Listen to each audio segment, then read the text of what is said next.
Punta tayo sa Marikina. As usual, part of my office is Marikina. Alrighty.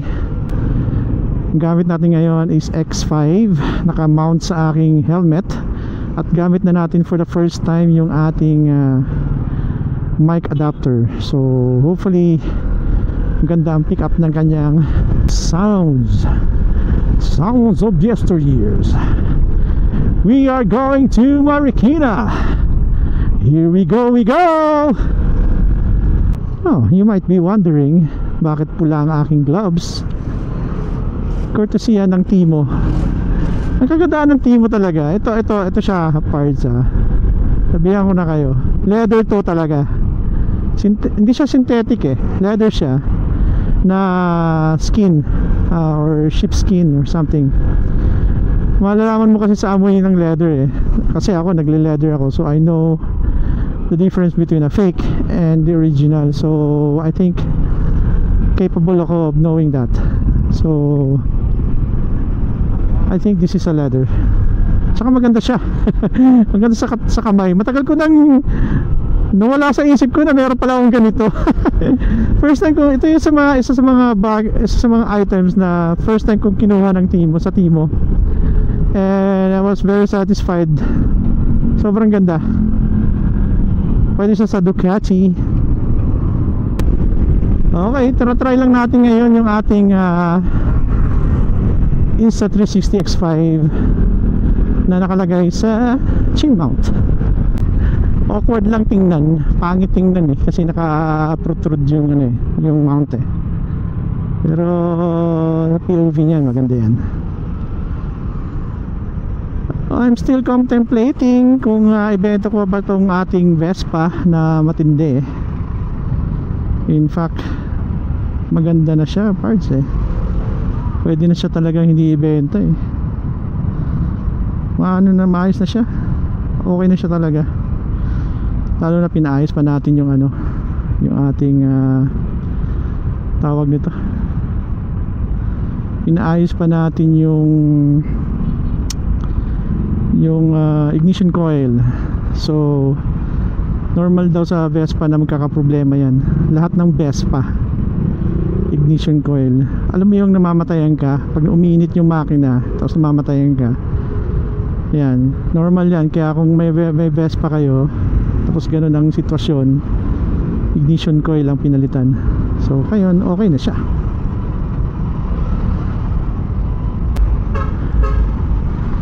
Okay na yung ignition coil. So far masaya na ako sa kanya. Gamit natin yung puti na helmet na maganda, titig 3.5 lang.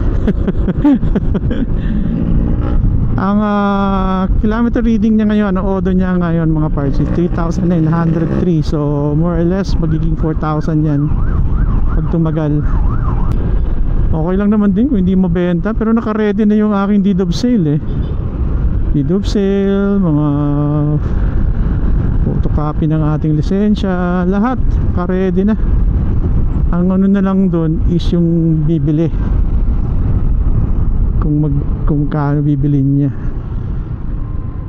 Ang aking presyo talaga dito is 200k, pero kung gusto nilang tumawad okay lang naman, pero nasa deed of sale ko 200 Advice ko pala sa inyo mga parts, kung bibili kayo ng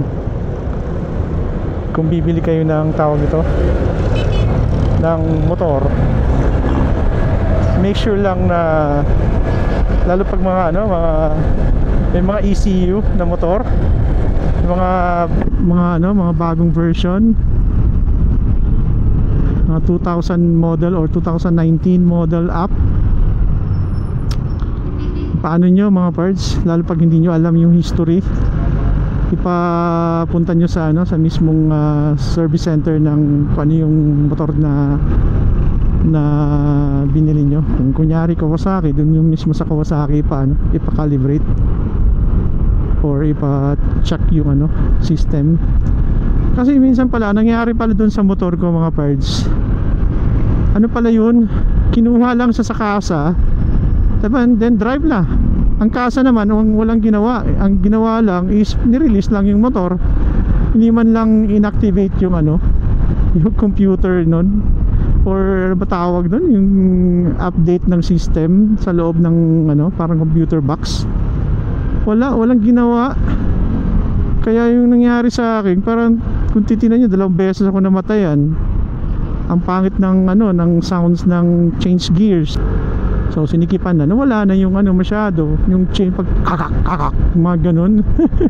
Parang akala mo na nahuhulog yung chain ko sa ano, yung chain pala, yung ano, yung nahuhulog, parang ganun, sobrang luwag pala niya. Kaya ipa-check nyo talaga, ipa-double check nyo talaga. Advice ko sa inyo talaga, it is really a must na ipa-check nyo ang motor nyo, lalo na pag second hand. Ako kasi honest ako sa mga motor ko eh. Malinis talaga to. Mas malinis pa to sa ex nyo. Mas malinis pa sa ex nyo, promise. Ang gwapo ng motor na to eh. Pan chicks talaga to eh. Lingunin ng chicks. Ayun, double check nyo talaga. Kahit sabihin nila na napa-change oil nila, pa-double check nyo pa rin. Kaya yung akin, sabi sa akin nung yung seller, kasi binili din niya sa seller, sabi niya sa akin, na-change oil na daw yan sir. Hindi ako naniniwala. Kaya pina-change oil ko uli after 100 kilometers. Pina-change oil ko kaagad siya. Tapos change battery, change spark plug, lahat change.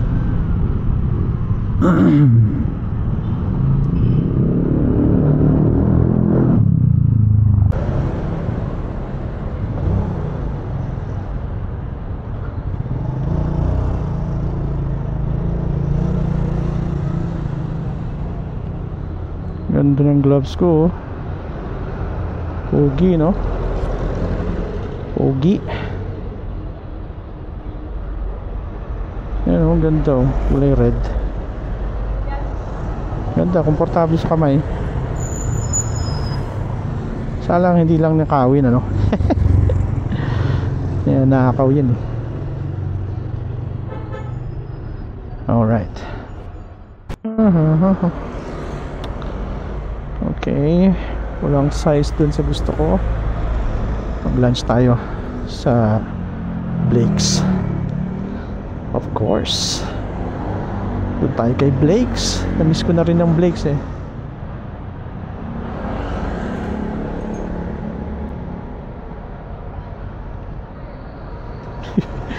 Sasakay-sakay ka ng motor, hindi mo pa nasusian. Tanga din, ano? Ay nako, amateur. Amateur hours. Amateur hours. Try muna natin puntahan sa ano, sa Tony Tony's. Kay Tony Tony's muna tayo. So yun mga pards, make sure lang pag bibili kayo ng mga bagong or second hand na motor, pa-check nyo talaga muna, or ipa-check nyo kaagad, para just to make sure lang na tama yung pinagsasabi nila. Kasi minsan ng mga may-ari kasi ng mga second hand, wala naman silang pakialam, lalo pag mga ano, mga buy and sell. Except lang kay ano, may mga exception din naman ng mga buy and sell na magagaling, na pinapacheck talaga nila yung motor. Si Red Sweet Potato, si ano, si Jetlao, si Kenji, yung mga alam ko lang na pag binibili nila yung motor, chine-check nila, pinapacheck nila sa ano mismo, sa mga branded na kung ano yung klaseng motor yon. Ganon. Yun lang sa tingin ko ha, kasi yun nakikita ko sa video eh. Sana tama naman ako. Kasi minsan sila pa nagpapa-register eh. So yun, mga ano yan, mga totoong buy and sell company or people. So yun. Yung sa akin kasi hindi eh, buy and sell lang siya na puchi-puchi. Puchi-puchi lang. Kaya never niya pina-check yung motor. Basta kaya kinuha lang niya yung motor sa ano. In fairness sa ano sa Navi, maganda siya. Ngayon ko lang nasabi na, masasabi ko na talaga ngayon, maganda siya upuan. Actually maganda siya upuan. I don't know kung ira-ride mo na. Siyempre maliit ang motor pero nung nakita ko, parang kasing height lang ng ano, Vespa. Oo, hindi flat-footed yung ano ko, hindi flat-footed yung aking paa. So ibig sabihin, matangkad siya. Maliit lang yung kaha, yun lang yun. Pero the rest, matangkad siya. Okay.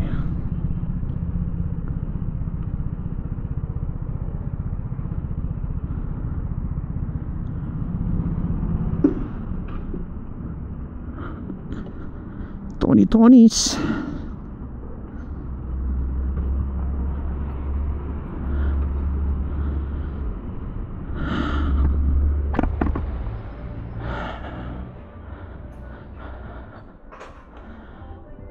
Wow, pogi. Ano, Brad? Parang bawal na ako dito, walang yaka. Hello, ma'am. Thank you. Salamat sa Blake's.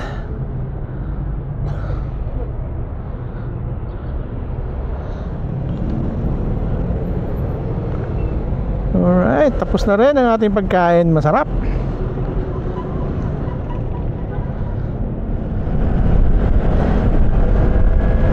Kahapon pala sa Honda, hindi ko yata na-videohan ko yung ano yung mga big bikes hindi ko yata na nasali kahapon, pero na-videohan ko yun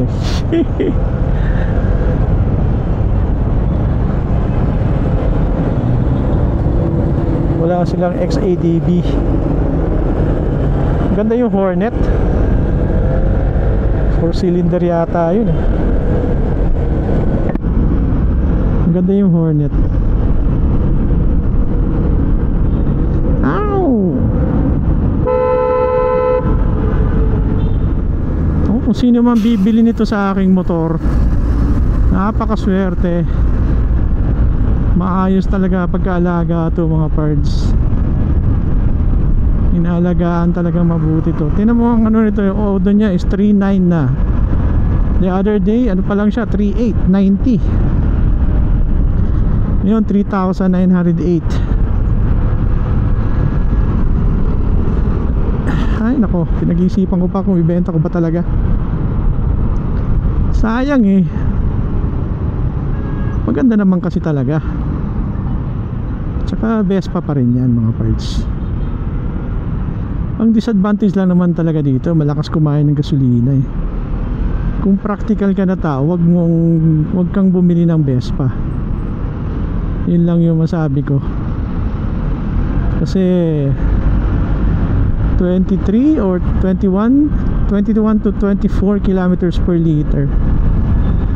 Medyo masakit. Masakit sa bulsa kung iisipin mo mabuti yung ano niya. Tatakbo naman mabilis, tira mo, mabilis to. Ano lang talaga, kailangan dapat yung mga yung bagong bibili nito, ano na siya, maalaga. Same ng pag-alaga ako sa kanya.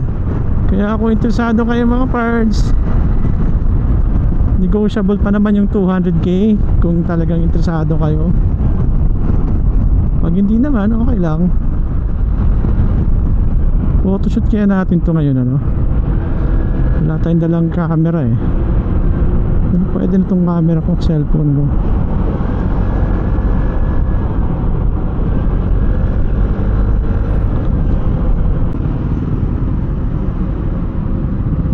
Photoshoot natin. Punta tayo ng punta tayo ng UP.